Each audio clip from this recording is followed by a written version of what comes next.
Chargers fans, what a weekend! The first victory Monday of the year is here, and yeah, I know it's preseason, but that doesn't make it any less electric. From the spark Trey Lance brought to the field, to a defense that looked sharp and hungry, Sunday was a taste of what this team could become. We saw depth pieces step up, the QB2 battle heat up, and a defensive line that might just be stronger than many expected. Sure, we're still waiting for rookies like Trey Harris to break out, but that only adds to the anticipation. Before diving into the latest news, make sure you hit that subscribe button, drop a like, and smash the bell icon so you never miss a Chargers update. Let's keep this bold fam growing and fired up. Now, back to business, the Chargers versus Saints post-game breakdown. Even in preseason, you can feel the team's identity starting to take shape. Some say you should hide your cards before the real games begin. But when the energy is this contagious, it's hard to keep it under wraps. Let's unpack exactly what went down and what it means for the season ahead. If Sunday's matchup taught us anything, it's that the Chargers' depth isn't just filling space, it's making statements. Even with backups on the field, the defense was relentless, playing with the kind of energy you'd expect in a regular season showdown. Jesse Minter has this unit humming like a well-tuned engine.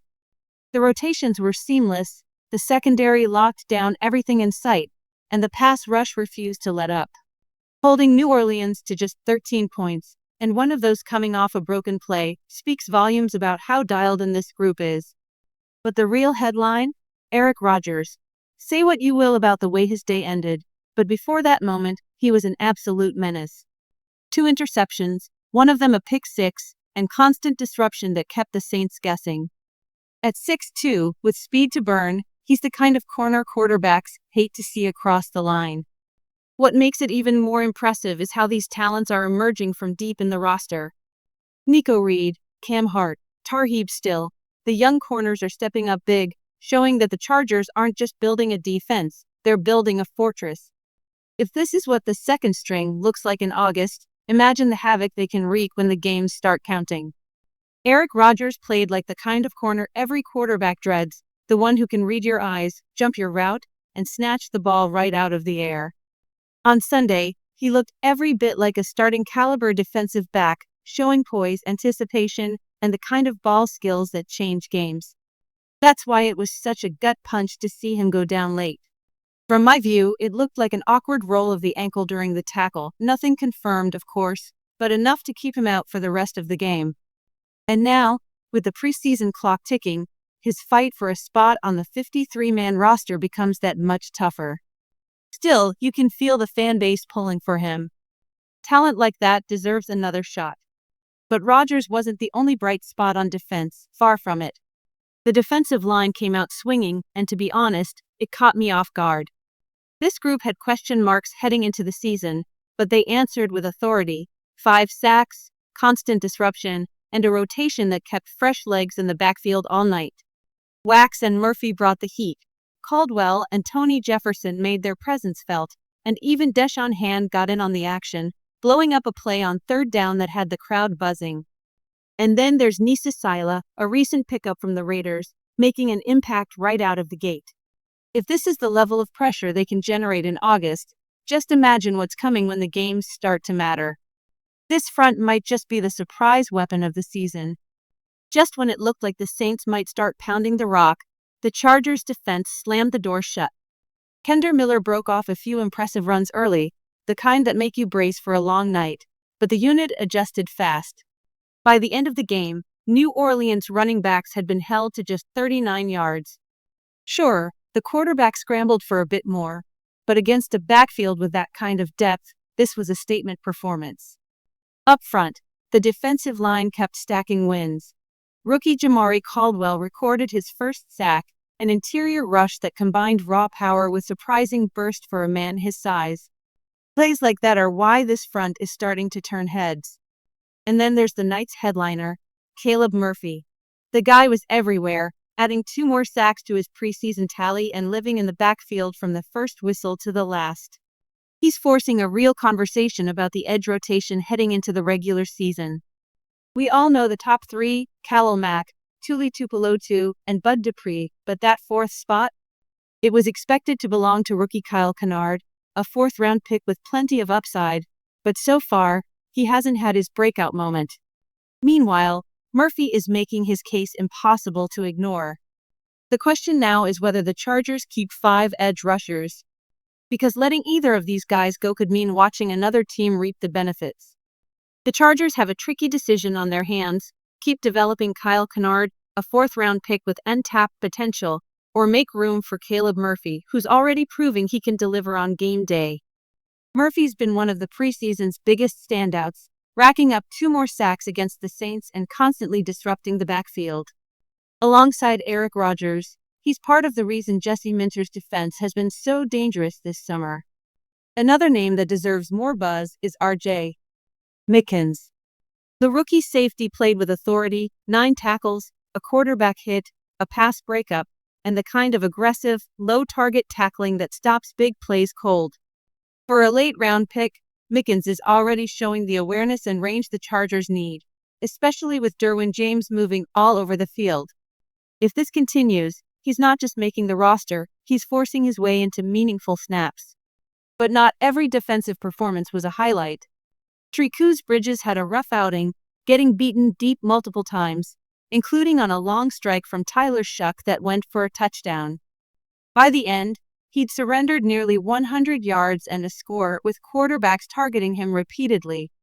His frame, 6'1" or taller with good speed, still makes him intriguing, but if he can't match receivers step for step, his spot on the 53-man roster could be in jeopardy. More likely, he lands on the practice squad while other young corners like Nico Reed and a hopefully healthy Eric Rodgers keep climbing the depth chart. The beauty of this roster is that even if a late-round pick like Trey Bridges struggles, the Chargers have unearthed talent from so many other places that the depth still feels solid. Bridges may still have a bounce back in him, but after Sunday, he's firmly in that roster bubble conversation. Now, onto one of the most intriguing stories of the preseason, Trey Lance and the QB2 battle. At the start of the offseason, the depth chart behind Justin Herbert seemed predictable. Not anymore. Lance has injected life into the competition, and the gap between him, Taylor Heinicke, and DJ Uiagalelei is far from settled. Lance is simply fun to watch. His mobility gives this offense a different gear, something Herbert possesses but rarely uses to keep the franchise safe from hits. When Lance steps in, that threat of a scramble is real, and defenses have to respect it. In this game, he put together a drive that showcased exactly why fans are warming to him. Over 30 rushing yards on one series, capped off by a touchdown run that had the sideline buzzing. The passing game, admittedly, wasn't as sharp, not all on him though.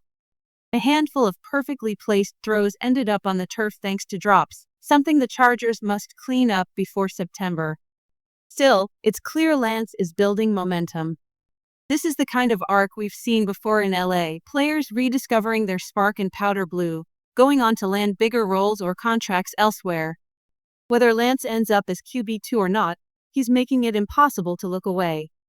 And for now, the competition under center might be the most entertaining storyline of the Chargers preseason. The battle for QB2 in Los Angeles is still wide open. Taylor Heinicke brings experience, but if I'm being honest, the momentum right now feels like it's swinging toward Trey Lance.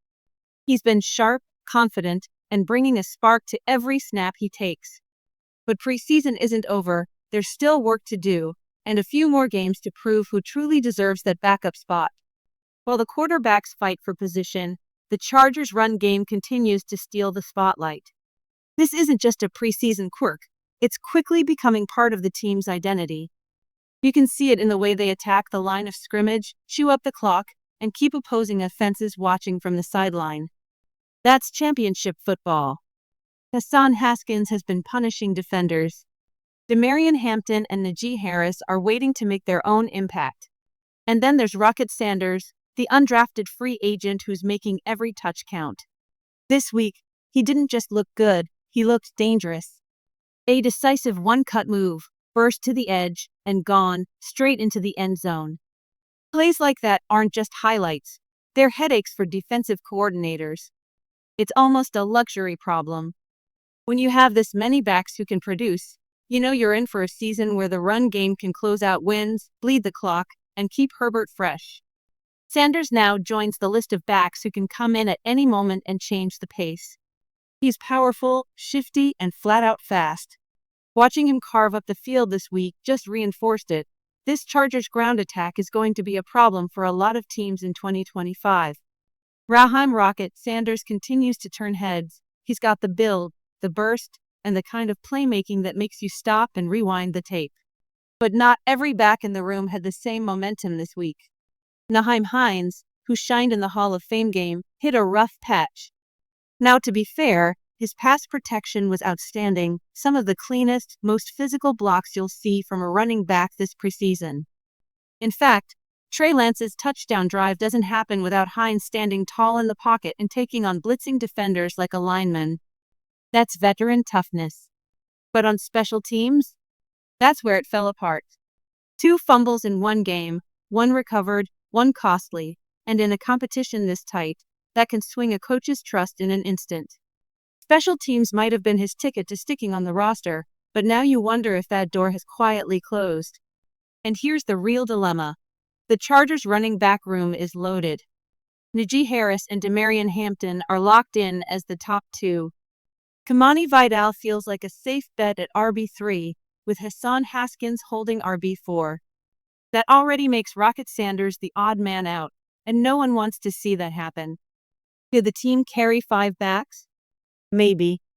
Could Haskins shift into more of a fullback role to make room? It's an option. But the truth is, keeping all this talent might just be impossible. And if a cut has to be made, it's going to sting, because every one of these guys has shown they belong in the league. The Chargers' running back depth this year is no joke, and that's a good problem to have. But while the ground game is firing, the passing attack, well, that's where the cracks are showing. For a big chunk of this game, the leading receiver was Aaron Gadsden, just 2 catches for around 15 yards. He looked solid, starting to find his rhythm, but that stat line alone tells you the story. The passing game just never found its groove. Drops didn't help either. Conklin had one that wasn't on him, but another that definitely was, and you need your tight ends to be reliable. Gaskin was steady, but the wideouts? That's where the concern grows. Where are the rookies? Trey Harris, Kendra Lambert-Smith, almost invisible this week. Luke Grimm popped up on special teams, and Campbell had that jaw-dropping grab from DJU. Seriously, highlight real stuff, but beyond that, not much. We're 2 preseason games in, and these young guys need to show something. Keenan Allen is a safety blanket, sure, and Lad Money can make plays, but you can't hang the entire passing attack on their shoulders. Harris is a second-round pick. He's got to start making impact plays. Lambert-Smith looked great last week, but disappeared in this one. Consistency isn't optional here. It's the difference between a dangerous offense and one that stalls. The Rams are up next, and this is the moment for the passing game to wake up. Because no matter how strong the run game looks, if the air attack keeps sputtering, it's going to overshadow the good things happening elsewhere. And while we're at it, someone, please tell me how we keep Rocket Sanders on this roster. The guy's too promising to let slip away.